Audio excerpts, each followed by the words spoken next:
So I know next week is our birthday, but today is a big day as well. Happy NFL Kickoff Sunday. I've never done this before, probably because I know how this is going to turn out, but by a round of applause, how many of you are Commanders fans? Okay. All right, first service, no one said anything, and I was like, well, this is my life. Okay, what about Ravens fans? I've heard better. Steelers fans? All right, there were more first service. Sorry that you're all alone. Anyone else? Any other fans? We have a Jaguars fan here, a single Jaguars fan. Packers? Anybody else? Bucks fan? Anybody else? I'm ignoring this one. Someone said, we're hearing Cowboys a lot. There's a church down the road that loves Cowboys fans. Just kidding. Endless second chances, right? All right. So I know, especially you guys coming to second service, you have football on the brain, right? You're brave for coming to church at 11 o'clock. I promise you we'll be out today for you get home kickoff. Some of you are going to start getting alerts in the next 40 minutes about your fantasy players. Your team's so bad, the Lord will not help you, okay? But just focus on me. Let's do this and get through it. Hey, one more quick thing before I jump into the sermon today. A few months ago, Collective was actually nominated for Best of Best in Frederick in 2 categories.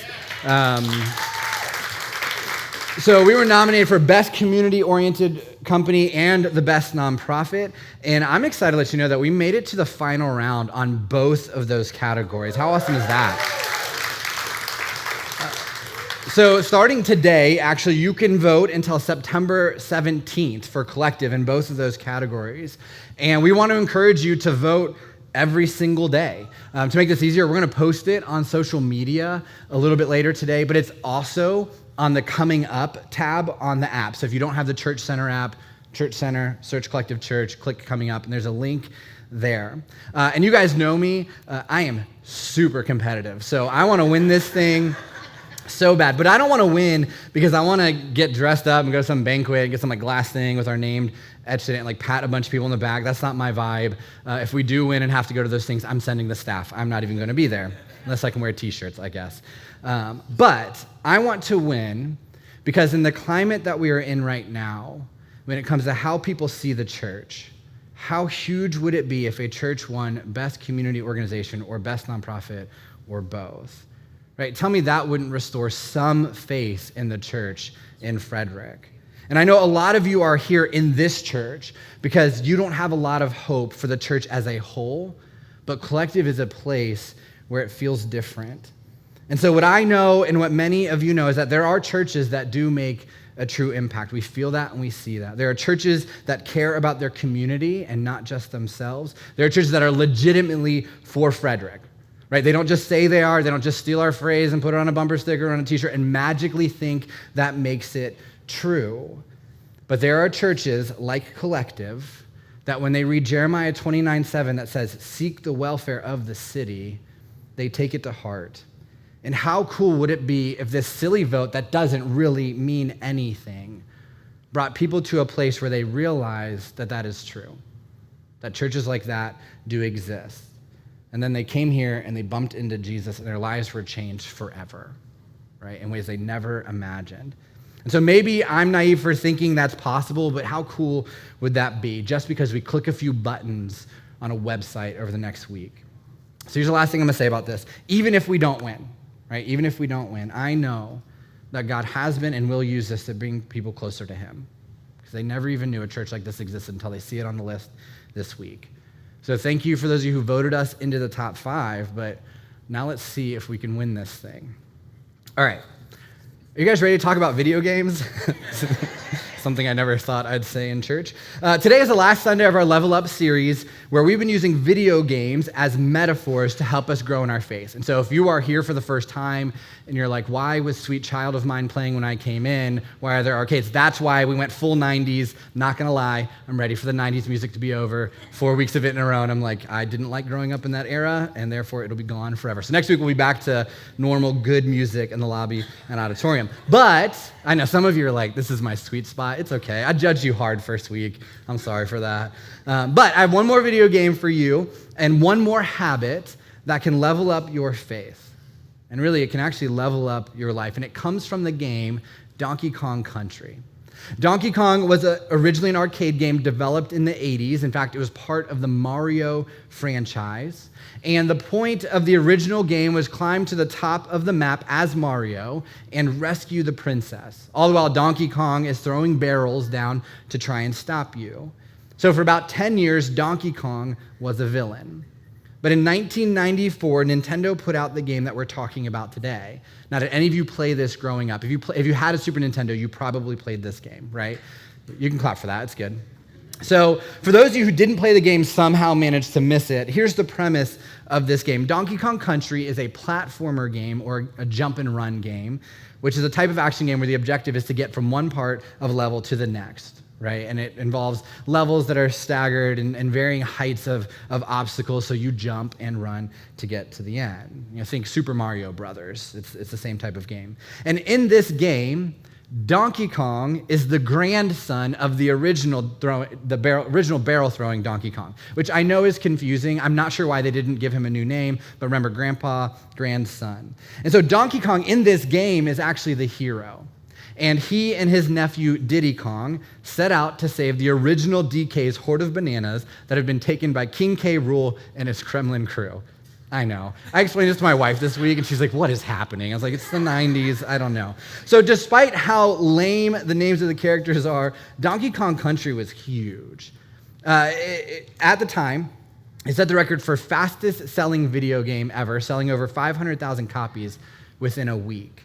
Within 2 weeks, 1 million copies of the game were sold in the US alone, and in its second week, the game grossed $15 million, outpacing that week's highest grossing movie, which was Tim Allen's The Santa Claus. Like more video games than people went to go see that movie. Donkey Kong Country would go on to sell 6 million copies worldwide in its first holiday season, grossing over $400 million.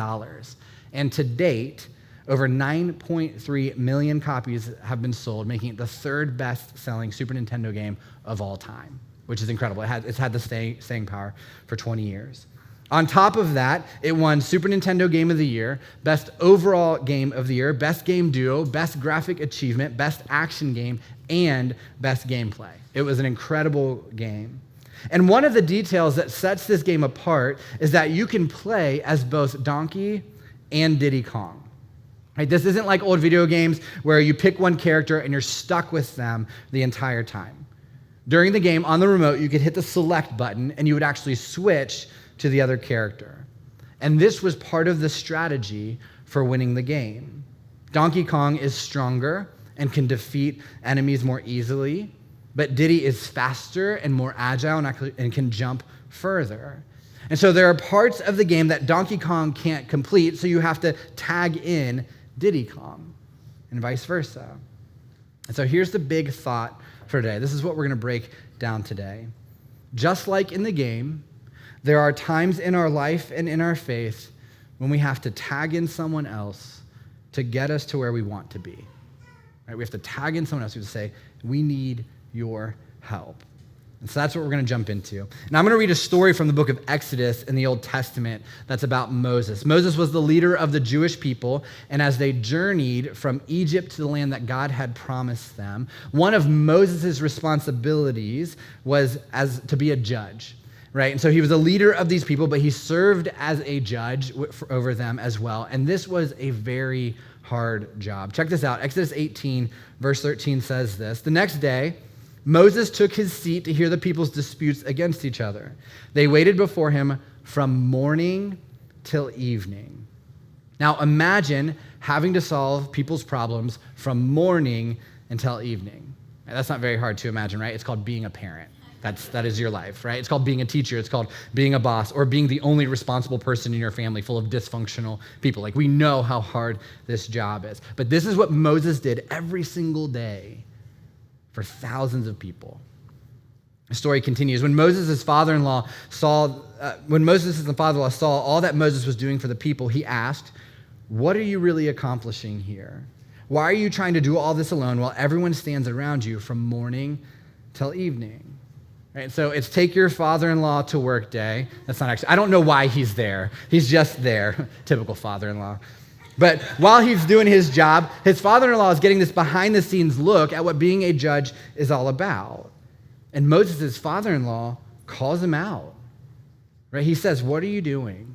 Like, what are you accomplishing here?" And Moses actually answers him literally. He says this: "Because the people come to me to get a ruling from God, when a dispute arises, they come to me, and I'm the one who settles the case between the quarreling parties. I inform the people of God's decrees and give them his instructions."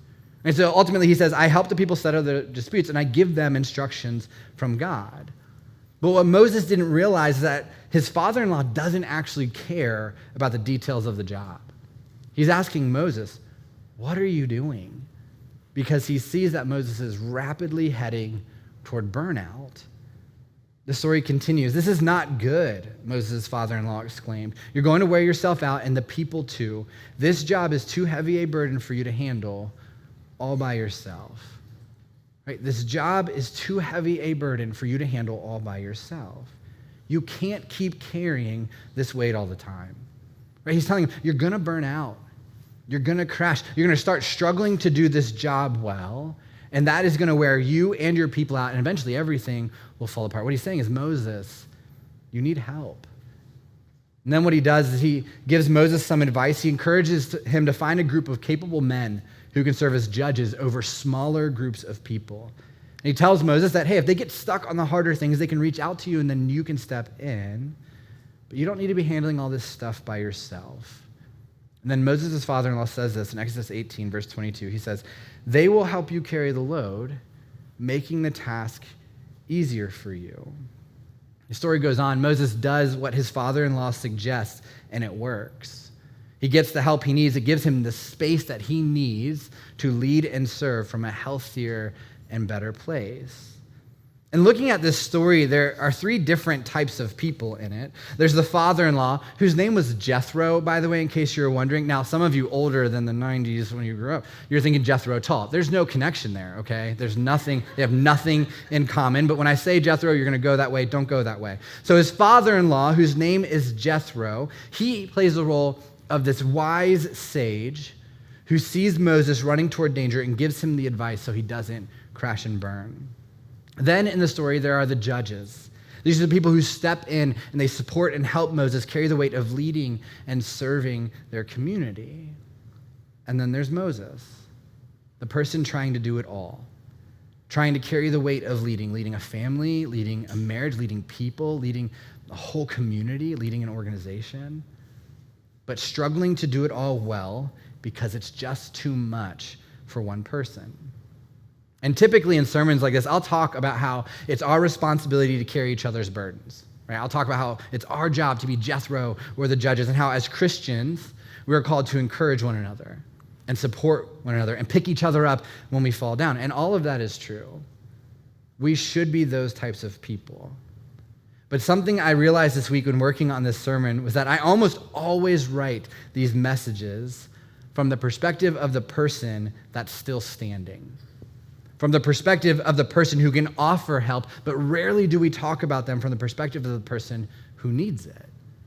Right? In this story, this is Moses' perspective. And in full transparency, this comes from a part of me that doesn't like to ask for help. I do not like needing help.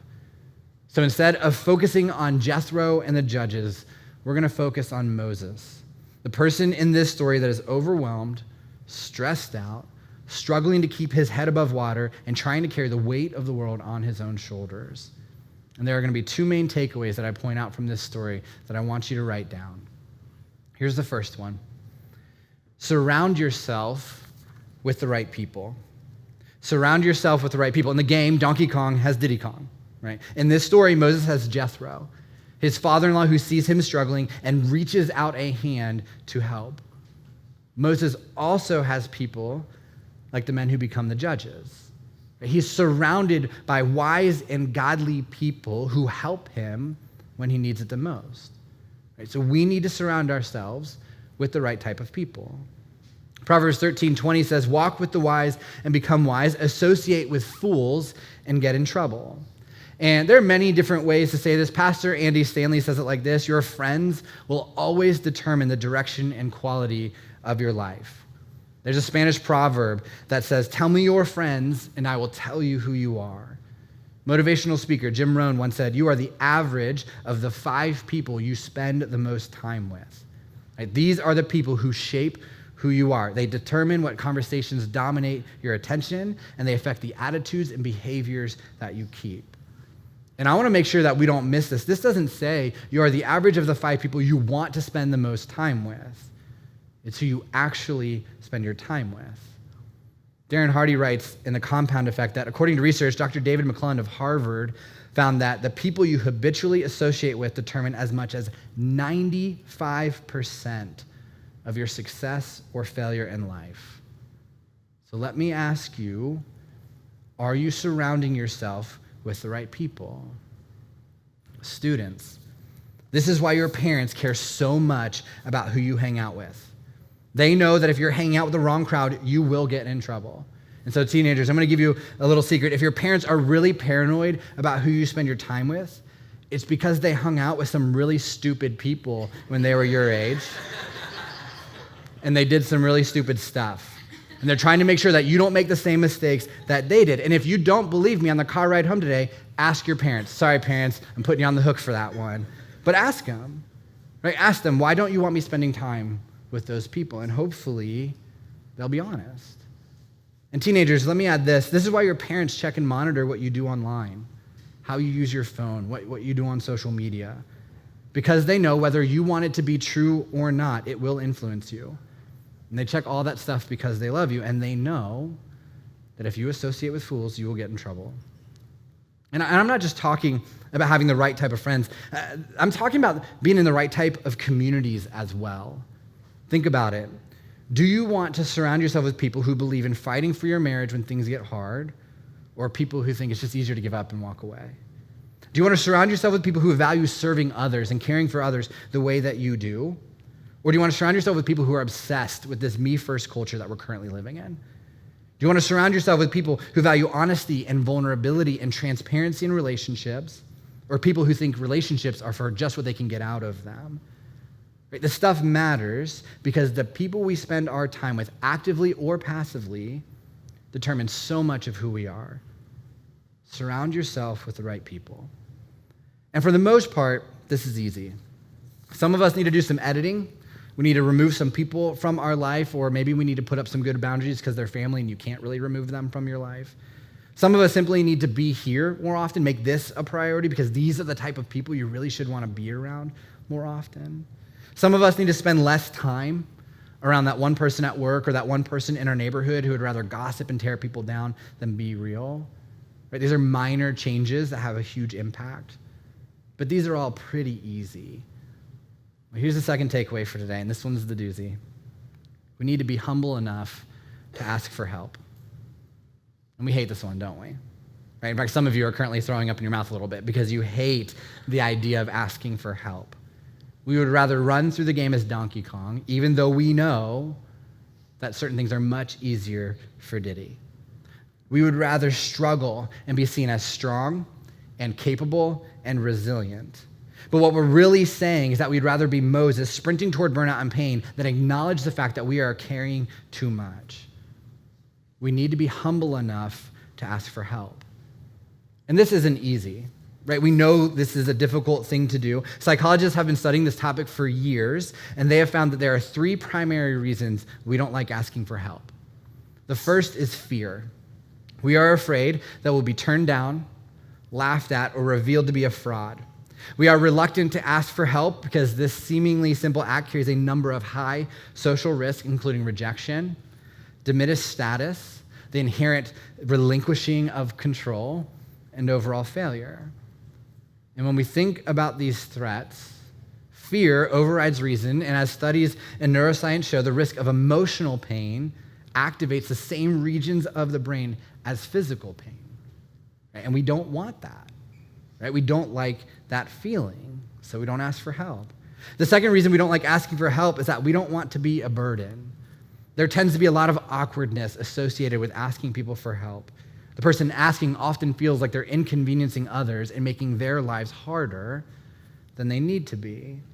This is despite the fact that we know like psychologically, that we get pleasure, we enjoy serving others, right? It releases dopamine. We are happier when we serve others, and yet we still think we're a burden. The third reason we don't like asking for help is that it makes us feel vulnerable. Perceived vulnerability is one of the biggest roadblocks in seeking support because people see vulnerability as weakness, and we don't want to be seen as weak. Right? Is that hitting anybody right here today? I know it does for me. I don't like asking for help because I have convinced myself that needing help means that I'm not capable of doing something on my own.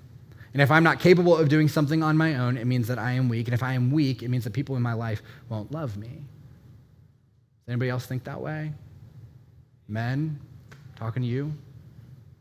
Right? This is the biggest thing that gets in the way of us asking for help. We'd rather hold on to control and really just destroy everything in our lives because we're afraid, because we don't want to be vulnerable.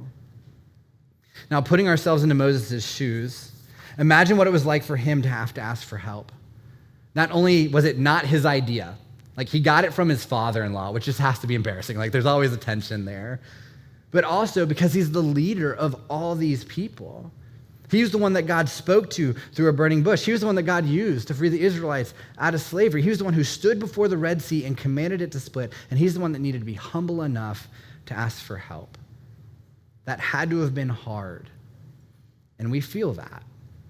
It is so hard to ask for help, especially when we need it.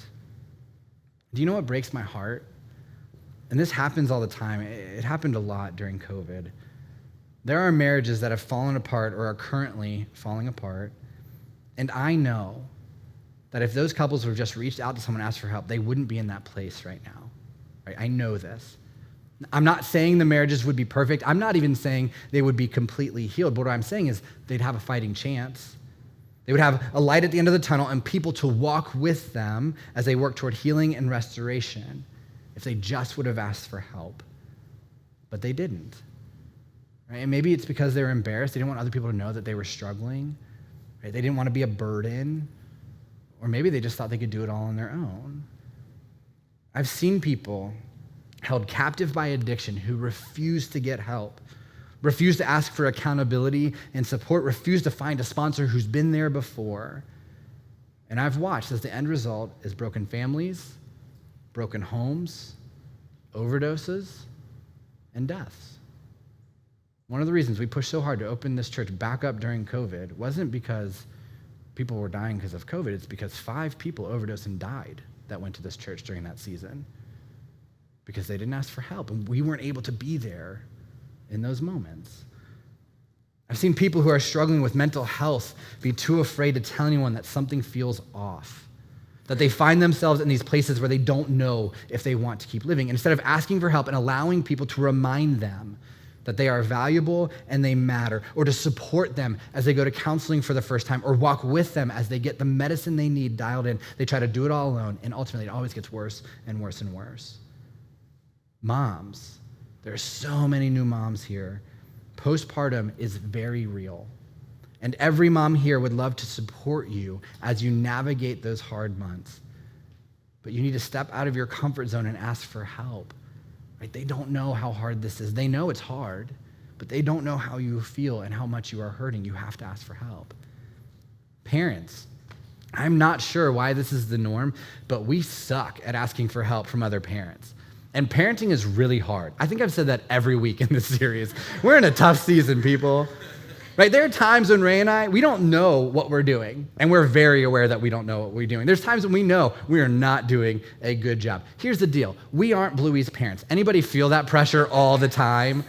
Like, I'm not Bandit Healer who's constantly patient and fun and kind and understanding and available at every moment of the day because apparently he doesn't have a job, to use my imagination to make up games that are so amazing that nobody fights and everybody gets along. Right? Anybody else feel that tension with me? I love that show, but man, do I feel shamed by that show all the time. Right? And I imagine as a parent you feel the same way, but instead of asking other parents for help, we struggle through this alone. We're surrounded by parents, but we struggle to do this alone because we are afraid that if we ask for help, people will think we're bad parents. Truth is, we're not bad parents. This is just hard. If you are a middle schooler or high schooler, I want you to lean in right now. You are going through or are going to go through some of the hardest years of your life as you grow into an adult. I'm very sorry about that, but it's inevitable. And you're going to be pulled in a million different directions. Culture is going to pull you one way. Your friends are going to pull you another. And then on top of that, you have these things called hormones, which are just going to make everything 100 times more complicated. It's going to be a lot. And one of the best things that you can hear right now is that you are not alone. And asking for help is not a burden. There are adults sitting all around you right now that have brokenness and baggage and pain that they are still working through because when they were your age, they thought it was best to be seen and not heard. Maybe they were told that. So they tried to figure out how to navigate this whole world alone, and it wasn't smooth. And I'll just talk about myself for a second. My parents had a rough marriage while I was growing up. There was a lot of fighting and a lot of yelling and a lot of things that I saw and overheard that I should not have seen or overheard. When I was in high school, my dad left. And most of my teenage years, the most formative years of a student to have a father especially, my dad wasn't really a positive presence in my life, and it messed me up. But I didn't talk to anyone about it, right? I just didn't. And so I got angry, I got mean, I got defensive, I got closed off. But the thing is, I was going to church. I loved Jesus. I had great people around me, but I chose, this is my choice, I chose to keep it all in. And I carried this pain for years, and it negatively impacted my friendships when I became an adult. It impacted my marriage. It currently impacts my parenting. I felt like I was drowning in pain, and I refused to ask for help. Please do not do that. There are other students and other adults here that are here for you, but you have to take that first step and say, help. We need to be humble enough to ask for help, to understand that there are times when we need to tag someone in because we can't keep going, because we're stuck, because we're sprinting toward burnout, or we're lost and we just don't know what to do. So what I want to do is I want to try something together right now. I want you to repeat this after me. Ready? Repeat after me. Help. That's pretty good. First service wasn't very good. I was going to keep until kickoff. But I know that some of you didn't do it, so we're going to do this one more time. Ready? Repeat after me. Help.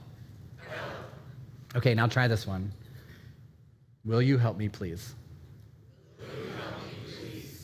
See, that wasn't so bad, was it? Some of you are like dying right now. But here's the thing. In front of a group of people, some you know, some you don't know, you just took a huge step forward by saying, I need help. Right? I need help. Will you help me, please? And so now that we've gotten out of the way and you're a pro at that, you need to ask yourself, what are the weights that you are carrying that are too heavy that you need help with? And who are you going to text or call this week to ask? Because the thing is, help is always available. We just have to be humble enough to ask. Now, here's the thing. You can completely take to heart what I talked about today, and your life will get better, right? That is what Scripture does. If we take it to heart, even if we don't follow Jesus, and we follow what Scripture teaches, what Jesus teaches us, our life will get better, our relationships will get better, we'll heal in a lot of ways, and that's good. But remember, this series is also about leveling up our faith. Right? It's not just about ourselves, but our faith. And so I want you to repeat one more thing after me. Are you ready? Jesus, help. We're going to do that again. That one's harder, isn't it? Right? Let's do that again. Jesus, help. Jesus, help. A friend of mine calls this the most powerful prayer that we can pray. Jesus, help. You see, because this isn't about asking our friends when you need it. We need to do that. That has to be a part of our life. We need to surround ourselves with the right people that we can reach out to say, hey, I'm struggling. I'm drowning. I need help. Will you carry this with me? Or will you just carry this for me because I don't have the strength to do it right now? And that's really important. But what it's really about is understanding the one person that will never let us down is Jesus. And when we need help, we go to him first because it's all about asking him to help heal our brokenness, to give us strength, to give us wisdom, to help us when we need it the most, to show us grace. Jesus, help. And that is what he came to do. Right? And he won't let us down the way people will. Because the truth is, you could follow all this stuff and someone could still say no, and it will hurt. It won't feel good. But that's why we need Jesus. Because he never turns us down. He never turns us away. He never chooses not to help us. Jesus says this in Matthew 11, It says this, then Jesus said, come to me, all who are weary and carry heavy burdens, and I will give you rest. Take my yoke upon you, let me teach you, because I am humble and gentle at heart, and you will find rest for your souls. For my yoke is easy to bear, and the burden I give you is light. Jesus came to help us live a life that feels free and light. He cares about your burdens. He cares about your heartache. He cares about your fears and your insecurities because he cares about you. And when you are struggling, what he wants you to know is that he's there for you. He's with you. Like we sang earlier, he's pursuing you because he wants us to share those burdens with him. He wants us to call to him for help. So above everything else we learned today, this is it. Are we humble enough to look at God and say, hey, I need help. Jesus, help. Let's pray. God, I know that this is a really hard topic. God, we just struggle so much with letting people know that we're not doing well. Or God, that we took on too much, or ultimately even something out of our control is hurting us and we don't know what to do with it. And God, we really struggle to just ask for help. So God, I pray as we leave today, as we wrestle with this, God, I pray that we as individuals can understand that one of the strongest things we can do is say, I need help. One of the strongest things we can do is acknowledge that we can't do this alone. One of the strongest things that we can do is understand that more than anything else, we need a Savior. We need someone to rescue us from our sin, rescue us from our mistakes, rescue us from our failures. God, that we need help. So God, this week, as we go back out and things are hard, like every day is going to be hard. This isn't going to be an easy week. No week is that easy. There are going to be times when we come face to face with this reality that we need help. So God, I pray that we are surrounded by the right people where we can reach out and say, hey, I need you. But God, more than anything else, I pray that we are humble enough to turn toward you in all of those moments and say, Jesus, help. God, I need you. I need your strength. I need your grace. I need your forgiveness. I need your life. God, thank you for this lesson. Thank you for putting it on our hearts. God, we love you and pray this in your name. Amen.